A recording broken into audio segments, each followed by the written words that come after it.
নতুন এটা ভিডিঅ'লৈ আপোনালোক সকলোকে স্বাগতম জনাইছো। আশা কৰিছো নিশ্চয় আপোনালোক সকলো ভালে আছে। ভিডিঅ'ৰ থাম্বনেইল আৰু টাইটেল দেখি আপোনালোকে নিশ্চয় গম পাইছে ভিডিঅ'টো কেনেধৰণৰ হ'বলৈ গৈ আছে। যদি আপোনালোকে চৰকাৰী ঘৰৰ বাবে আবেদন কৰিছিলে তেনেহলে আপোনালোকৰ বাবে বহুত বেছি ভাল খবৰ মানে আপোনালোকে প্ৰায় অসমৰ 3 লাখতকৈ অধিক পৰিয়ালৰ বাবে চৰকাৰী ঘৰ হেখিনি অনুমোদন পাব। আগন্তুক সময়ত হেখিনি দিয়া হ'ব। আবেদন কৰিছিলে যদি আপোনালোকে সক কোন সকলে পাব, কেনেকুৱা কি কেতিয়া, সকলোখিনি কথা আজিৰ এই ভিডিঅ'টোৰ জৰিয়তে আপোনালোকক জনাবলৈ গৈ আছো। ভিডিঅ'টো বহুত বেছি দীঘলীয়া নহয়। ভিডিঅ'টো আপোনালোকে শেষলৈকে চালে সবিশেষ সকলোখিনি কথা গম পাব।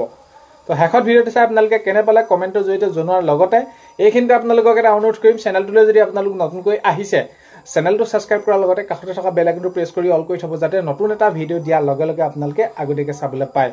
যদি ভিডিঅ'টো চাই ভাল পায় লাইক এটা কৰিবলৈ নাপাহৰিব আৰু ভিডিঅ'টো বহুত বেছি শ্বেয়াৰ কৰি দিব বুলি আশা কৰিলো। এতিয়া আপোনালোকৰ জিঅ'টেক কৰিছিলে হয় নিশ্চয়, নহলে আপোনালোকে সেলফ জিঅ'টেক আপোনালোকে হেখিনি প্ৰক্ৰিয়াৰ মাজেৰে কামবিলাক কৰিছিলে।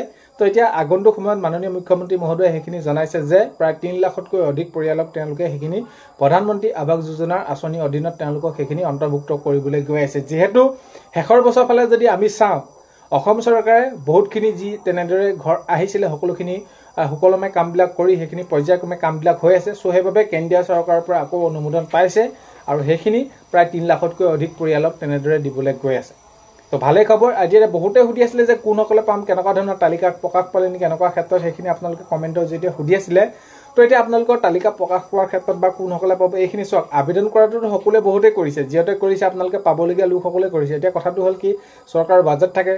তো হেখিনি বাজেট অনুসৰি আপোনালোকে যি লিষ্ট প্ৰকাশ পাব, ধৰি লওক আপোনালোকে কোনোবা আগা পিছা হ'ব, ধৰি লওক পোৱাটোতো সকলোৱে পাব আৰু একেলগে দিয়াটোতো সম্ভৱ নহয়।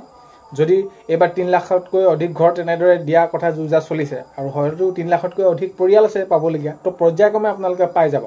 তো লিষ্ট প্ৰকাশ পাব, লিষ্ট প্ৰকাশ পালে আপোনালোকৰ হেখিনি আপোনালোকে লিষ্টত যদি নাম আহিছে আপোনালোকে পৰ্যায়ক্ৰমে সকলোখিনি তেনেদৰে পাব। আপোনালোকে তাত কোনো ধৰণৰ চিন্তা কৰাৰ বিষয় নাই।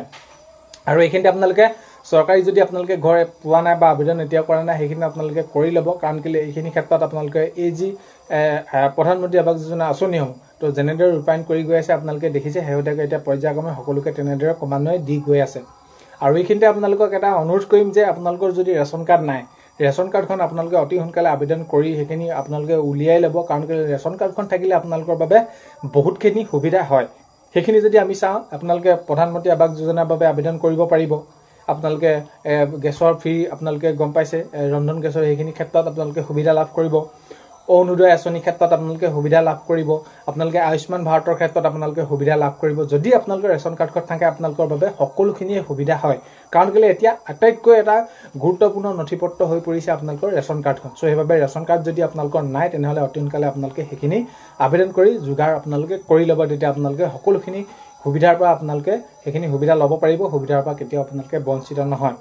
তো সেইখিনিয়ে জনালো আপোনালোকক। আগন্তুক সময়ত এই যি আপোনালোকৰ চৰকাৰী ঘৰৰ ক্ষেত্ৰত যদি নতুন খবৰসমূহ আহি থাকে নিশ্চয় আপোনালোকক ভিডিঅ'ৰ জৰিয়তে জনাবলৈ চেষ্টা কৰিম। কথাটো এইটোৱে যে আপোনালোকে পৰ্যায়ক্ৰমে সকলোৱে পাব আৰু এইখিনি ক্ষেত্ৰত চৰকাৰে অধিক গুৰুত্ব সহকাৰে কামবিলাক কৰি গৈছে যে হয়।